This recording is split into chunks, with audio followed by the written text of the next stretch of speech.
Recurring നീ pain, മുട്ടുവേദന ഉണ്ട്. അപ്പോൾ ഡോക്ടർ പറഞ്ഞു MRI എടുത്തു. MRIയിൽ പ്രത്യേകിച്ച് പ്രശ്നങ്ങളൊന്നുമില്ല, മുട്ടിൽ തേയ്മാനമില്ല, ഒരു ACL ഇഞ്ചുറി ഇല്ല, മെനിസ്കൽ ടയർ ഇല്ല. ബട്ട് നടക്കുമ്പോൾ അല്ലെങ്കിൽ സർട്ടൻ ആക്ടിവിറ്റീസിൽ മുട്ടിന് പെയിൻ അനുഭവപ്പെടുന്നു. നമസ്കാരം, ഞാൻ doctor Ankit Jose, consultant orthopaedic, arthroscopy and sports injury specialist. എന്തുകൊണ്ടാണ് ഒരു പെയിൻ മുട്ടിന് MRI നോർമൽ ആണെങ്കിലും അനുഭവപ്പെടാൻ കാരണം? So patient to patient, age to age അത് മാറുകയും ചെയ്യും. നോർമൽ സിനേറിയോസിൽ അതൊരു ഇൻഫ്ലമേറ്ററി കോസ് ആണ്, ഒരു വാദം കൊണ്ട് വരുന്ന ഒരു കോസ് ആണ്. സോ ഒരു basic blood test, CBC, CRP, ESR, rheumatoid factor, അങ്ങനെ ഒരു ഇൻഫ്ലമേറ്ററി മാർക്കേഴ്സിൻ്റെ സ്ക്രീനിങ് ചെയ്യുകയും അതും നെഗറ്റീവായിട്ട് വരുന്നു. MRI എടുത്തു, MRIയിലും ഫൈൻഡിങ്സ് ഒന്നുമില്ല.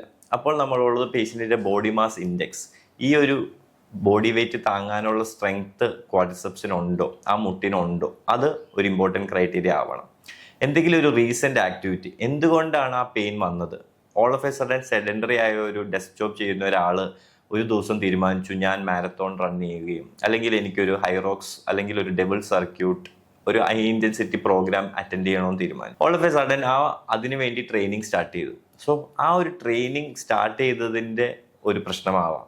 ഹൈ ഇൻറ്റൻസിറ്റി ട്രെയിനിങ് സ്ലോ ആയിട്ട് സ്റ്റാർട്ട് ചെയ്യാതെ സെഡൻഡറി ആയിട്ട് ഒരാൾ പെട്ടെന്ന് ആ ലെവൽ ഓഫ് ഇൻറ്റൻസിറ്റിയോട് ചെയ്തത് ഒരു കാരണമാവാം. സോ അഡിക്വേറ്റ് റെസ്റ്റ് എങ്ങനെ സ്റ്റാർട്ട് ചെയ്യുന്നു, സ്ലോ ആയിട്ട് സ്റ്റാർട്ട് ചെയ്യുകയും, അല്ലെങ്കിൽ ഒരു ആക്ടിവിറ്റി റണ്ണിങ് ചെയ്തു, അല്ലെങ്കിൽ ബോക്സ് ജമ്പിങ് സ്ക്വാഡ്സ്, അങ്ങനെ ഒരു ആക്ടിവിറ്റി ചെയ്ത് കഴിഞ്ഞ് പെയിൻ അനുഭവപ്പെടുന്നു. അങ്ങനത്തെ കേസസിൽ നമ്മളൊരു ബ്രേക്ക് എടുത്ത് നെക്സ്റ്റ് ഡേ സ്ട്രെങ്ത് ട്രെയിനിങ്ങിന് പകരം സ്വിമ്മിങ്, ആക്സിൽ ലോഡിങ് കുറവുള്ള ആക്ടിവിറ്റീസ്, സൈക്ലിംഗ്, സ്വിമ്മിങ്, അങ്ങനെ ആക്ടിവിറ്റീസിലോട്ട് എടുക്കുകയും ബോഡിക്ക് അഡിക്വേറ്റ് ടൈം റിക്കവറി ചെയ്യാൻ കൊടുക്കുകയും ചെയ്യണം. പിന്നെ തിരിച്ച് ആ സ്ട്രെങ്തനിങ്ങിലോട്ട് വരുമ്പോൾ ഒറ്റ ലെവലിലോട്ട് ആ സെയിം ഇൻറ്റൻസിറ്റി പോകാതെ വെയ്റ്റ്സ് കുറച്ച്, നമ്പർ ഓഫ് റെപ്സ് കുറച്ച്, ബോഡിക്ക് അഡാപ്റ്റ് ചെയ്യാനുള്ള ഒരു ടൈം കൊടുത്ത് റിക്കവറിക്കും കോൺസെൻട്രേഷൻ ചെയ്തിട്ട് വേണം ഫർദർ മുന്നിലോട്ട് പോകാൻ. സോ എല്ലാ പെയിനും എന്തുകൊണ്ടാണ്, എന്തെങ്കിലും ഒരു കാരണമില്ലാതെ ബോഡിയിൽ പെയിൻ വരാൻ പറ്റില്ല. ആ കാരണം MRI കാണണമെന്നില്ല. പേഷ്യൻ്റെ ഹിസ്റ്ററി അല്ലെങ്കിൽ പേഷ്യൻ്റെ ഒരു ലെവൽ ഓഫ് ആക്ടിവിറ്റിയിൽ നിന്നും ആ കാരണം കണ്ടുപിടിക്കുകയും അതിന് ഉദാഹരണമായ ട്രീറ്റ്മെൻറ്റ് ചെയ്യുകയും ചെയ്യുന്നതാണ് important. Four further such health tips follow me.